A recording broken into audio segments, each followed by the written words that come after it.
The team wanted me to talk about x-rays, so let's talk about x-rays.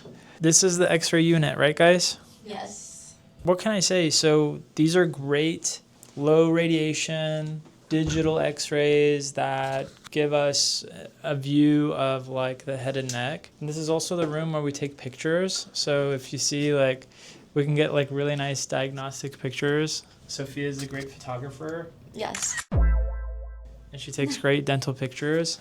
And I think that the lighting really helps you see everything, right? What other questions do people have about the x-rays usually, Sophia? If it's safe or like low radiation. It's safe. It's low radiation. We have a really high-end machine, so you don't have to worry about it. Can you show it like spinning around and doing its robotic thing? We also kind of like limit how many x-rays we take, and they're all included with your treatment, so you don't have to worry about paying for x-rays every single time if you need them. Not that we'll take x-rays every time, but it is really helpful so that we get the proper diagnosis. Can you bring this up for me just a little bit? So it can do people of pretty much any height or weight, and it's pretty cool. Why don't you guys come this way? I'll show you like how we get sized for it, right? And then we'll just go like right here. These will go like right here. And then, you know, it'll do its thing. It'll do its thing. So you just stay here and bite down, and we'll walk you through the whole thing. Don't worry. It's not that complicated. Nice. And then we can look at them. It'll be connected to the computers, or we can check them out over here. Let's see if my skull is cooked or not. This is our orbital fossas, our maxilla, our nasal cavity, the floor of our cranial base, our temporal fossas, our mandibles, our upper jaw, our lower jaw, our spine, our soft tissue, my ears. You can even see like some of the muscles and things like that, but primarily we can see the bones and the teeth and the nasal cavity. It looks like, you see how in the nasal cavity there's all this white space? So I really can't breathe through my nose that well, and that's why I'm going to be doing what's called a MARPE treatment. But if you look, this is the nasal cavity itself, and it's part of this bone that we call the maxilla, and the maxilla is the mid-face. It'll house the alveolar structure for your upper dentition. I'm just briefly outlining it, whereas this is the mandible. The mandible is the lower jaw, and both the upper jaw and the lower jaw will play a role in a patient's airway, but you really start to kind of see the bony limits.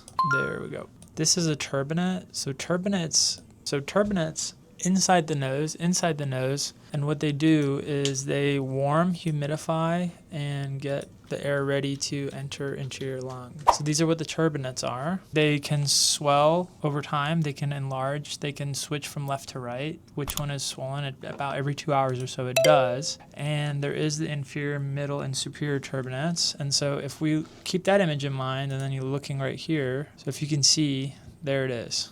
And then if I can also just show you what I was trying to say earlier is the maxilla. When you have a narrow upper jaw, the floor of your nose is not adequately wide enough to support the normal flow of air through your nose to support normal breathing. In the past, you would only be able to achieve this if you're an adult by having what's called a Lefort 1 surgery, where they cut the upper jaw off. But now we're using adult expanders that literally help us to distract and separate the sutures of the upper jaw and create an upper airway.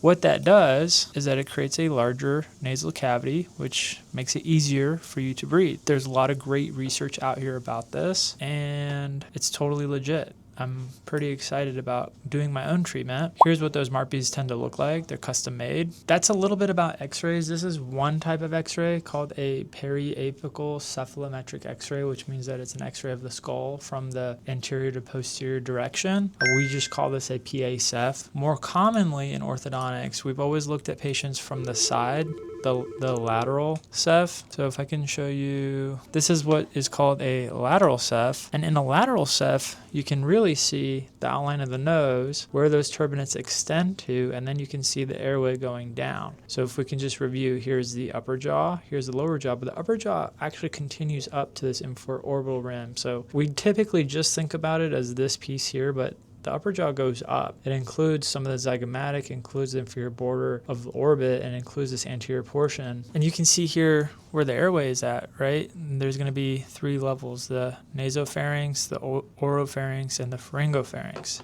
But yeah, that's just some of the things that we are looking at with those x-rays. If this was interesting to you, follow along and we'll teach you more about orthodontics in the next one. Peace.